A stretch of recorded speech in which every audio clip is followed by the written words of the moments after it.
दोस्तों नमस्कार, मैं हूं सेब और आज की इस वीडियो के माध्यम से दोस्तों आपको बतलाने वाले हैं ब्रोकली की उन्नत खेती। आज हमारे साथ बहुत ही समृद्ध प्रगतिशील किसान हैं जो कि लगभग 20 एकड़ पर ब्रोकली की खेती कर रहे हैं। तो कैसे जबलपुर के एक छोटे से गांव से कैसे जापान पर दोस्तों ब्रोकली को एक्सपोर्ट कर रहे हैं, क्या मार्केटिंग स्ट्रेटजी अपनाई है, खेती करते समय कौन सी कठिनाइयाँ आई हैं, तो इस वीडियो के माध्यम से दोस्तों वे संपूर्ण जानकारी डिटेल में। और किसान भाइयों के अक्सर कमेंट्स आते हैं कि मल्चिंग नहीं है, ड्रिप नहीं है, तो कैसे हम ब्रोकली की खेती करके ज़्यादा से ज़्यादा प्रॉफिट निकाल सकते हैं। तो इस वीडियो के माध्यम से जो हमारे किसान साथी जुड़े हैं, तो इस वीडियो के माध्यम से आपको बतलाएंगे कि कम से कम लागत पर, बिना मल्चिंग, बिना ड्रिप और कम से कम लागत पर भी कैसे आप ब्रोकली की खेती कर सकते हैं। तो उन्हीं की जुबानी से हम संपूर्ण जानकारी इस वीडियो के माध्यम से समझने वाले हैं और बहुत कुछ इस वीडियो के माध्यम से दोस्तों आपको सीखने वाला है। तो सबसे पहले सर आप अपना नाम बताइए। मेरा नाम शंकर सिंह ठाकुर है, ग्राम गुआरी, तहसील पाटन, जिला जबलपुर से हूँ मैं। जी। सबसे पहले दोस्तों बात करते हैं टाइमिंग के बारे में। तो सर इस फसल पर काफ़ी ज़्यादा डिपेंड करती है टाइमिंग, तो इसके लिए समय जो अनुकूल कौन सा है? समय यही है मिड नवंबर के आसपास पौधरोपण कर देना चाहिए। और अगर नवंबर के आसपास यदि कुछ किसान लेट होते हैं तो फिर उसकी क्या, फिर उसका उत्पादन कम आएगा। अच्छा, तो मेन दोस्तों जो है टाइमिंग को यदि आप ध्यान में रखेंगे तो आप क्वालिटी देख रहे हैं, जो क्वालिटी है जो, क्योंकि जब तक क्वालिटी अच्छी नहीं रहेगी तो जो बाजार भाव मार्केटिंग रेट है बहुत कमज़ोर देखने के लिए मिलने वाले हैं। तो फ्रेंड्स अब हम समझते हैं कि हमारे जो किसान भाई हैं इनने क्या एकदम से 20 एकड़ पर खेती की या फिर इनने अपनी रकबा को किस प्रकार बढ़ाया, आइए समझते हैं। तो सर आपने एकदम से क्या 20 एकड़ पर लगाई या फिर कैसे लगाई आपने खेती? 2017 में हमने 2.5 एकड़ में लगाई थी ब्रोकली। जी। इसके बाद में 2020 में हमने 4 एकड़ में लगाई। जी। और इस साल 2023 में हमने 20 एकड़ में लगाई। तो धीरे धीरे जैसे अनुभव के हिसाब से आप अपना रकबा को बढ़ाते। और सबसे बड़ी बात सर कि आपने अन्य फसलों को छोड़कर ब्रोकली को ही क्यों चुना, ये सबसे बड़ा सवाल है किसानों का। इसमें एक स्थायी प्रॉफिट होता है। अच्छा, ना कम ना ज़्यादा। जी। और कम समय पर भी कह सकते हैं क्या? हाँ, ये मतलब पूरी पीरियड 3 महीने का है। 3 महीने का है। तो अन्य फसलों से इस फसल में अपन कम समय पर अच्छा प्रॉफिट कमाई कर सकते हैं यदि आप अपने माल को यदि बाहर भेज सकते हैं। तो उसके बारे में भी दोस्तों हम इस वीडियो के माध्यम से समझने वाले हैं। अब अगले विषय के ऊपर बात करते हैं वैरायटी सीड्स सिलेक्शन की, कौन सी वैरायटी, क्योंकि इस फसल के लिए क्लाइमेट कंडीशन बहुत ज़्यादा ज़रूरी रहता है। तो हम समझते हैं कि इतनी अच्छी क्वालिटी वाली जो ब्रोकली आई है जी, तो कौन सी वैरायटी आई है समझते हैं। सर ये कौन सी वैरायटी आपने लगाई? ये ग्रीन मैजिक है, सकाटा कंपनी की। अच्छा, सकाटा कंपनी की ग्रीन मैजिक है। और आप क्वालिटी वीडियो पर दोस्तों देख सकते हैं, बहुत ही बेहतरीन क्वालिटी आई है। इस फसल के लिए टाइमिंग बहुत ज़्यादा डिपेंड और निर्भर करती है। अब अगले टॉपिक के ऊपर बात करते हैं कि 1 एकड़ पर कितने सीड्स की आवश्यकता पड़ेगी या फिर पौधरोपण करते हैं तो कितने पौधे की जरूरत पड़ने वाली। सर सबसे पहले बताइए कि आपने जो ग्रीन मैजिक लगाई है सकाटा कंपनी की, प्रति एकड़ सीड्स आपको कितना लगाई एवरेज? 120 ग्राम लगभग 120 ग्राम बीज लगा। और उसमें कम से कम 18,000 पौधे आते हैं 1 एकड़ में। तो सर आपने पौधे से पौधे की दूरी, आपने 1 एकड़ पर यदि आपने ब्रोकली की को लगाया तो पौधे से पौधे का आपने डिस्टेंस कितना रखा है? पौधे से पौधे का अंतर है 1.5 फीट। और लाइन से लाइन का? लाइन से लाइन की दूरी 1.5 फीट। और सर हम देख पा रहे हैं कि काफ़ी अच्छी फसल तैयार हुई है। कुछ किसान भाई बहुत पास में 1-1 फीट में कर देते हैं, कुछ किसान भाई जानकारी का अभाव रहता है तो 2-2 फीट में भी कर देते हैं। तो यह जो डिस्टेंस हम देख रहे हैं यह बहुत ही अच्छा डिस्टेंस है और काफ़ी परफेक्ट डिस्टेंस है। और क्या इस डिस्टेंस को यदि हम कम ज़्यादा करेंगे तो जो हमारा प्रोडक्शन उसमें प्रभाव आ सकता है? प्रोडक्शन में अंतर आएगा यदि कम ज़्यादा करेंगे तो 1.5 फीट बहुत बढ़िया है। पौधे से पौधा 1.5 फीट और लाइन से लाइन का 1.5 फीट। जी।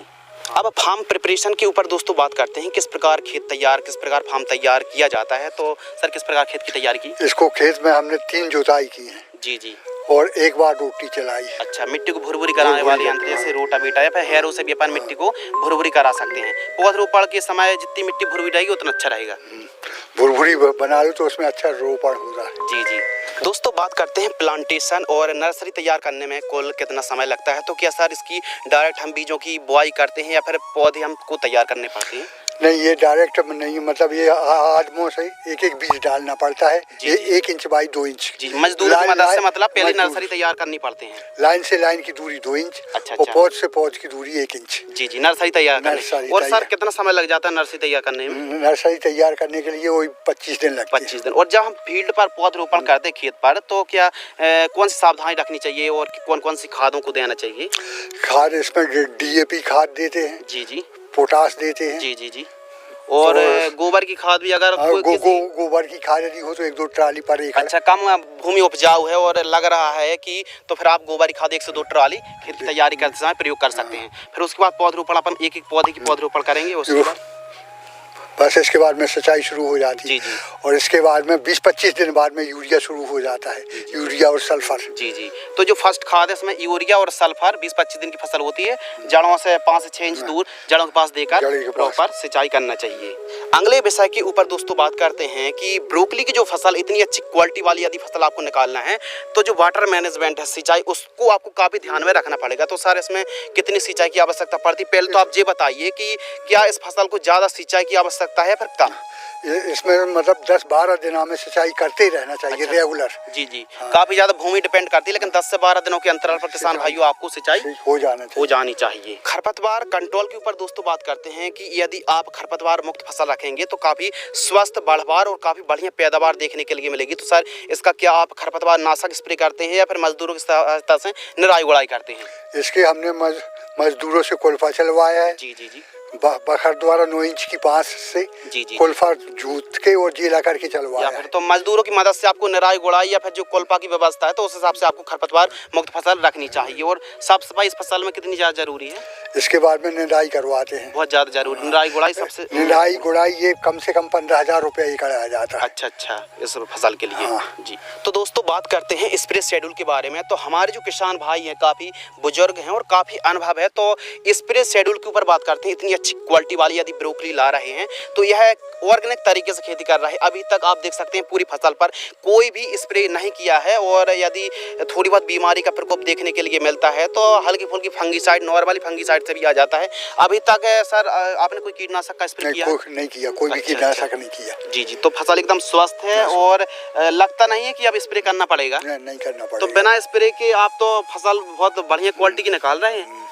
तो इस फसल पर दोस्तों बहुत ज़्यादा कीटनाशक या फिर फंगीसाइड, टॉनिक स्प्रे करने की आवश्यकता नहीं है। आप नॉर्मल एक स्प्रे और हो सकता है बिना स्प्रे पर ऑर्गेनिक तरीके से भी खेती करके आप स्प्रे मतलब फसल को प्रोडक्शन निकाल सकते हैं। क्योंकि इस साल ठंड पड़ रही है इसलिए स्प्रे नहीं करना पड़ा। जी जी जी जी।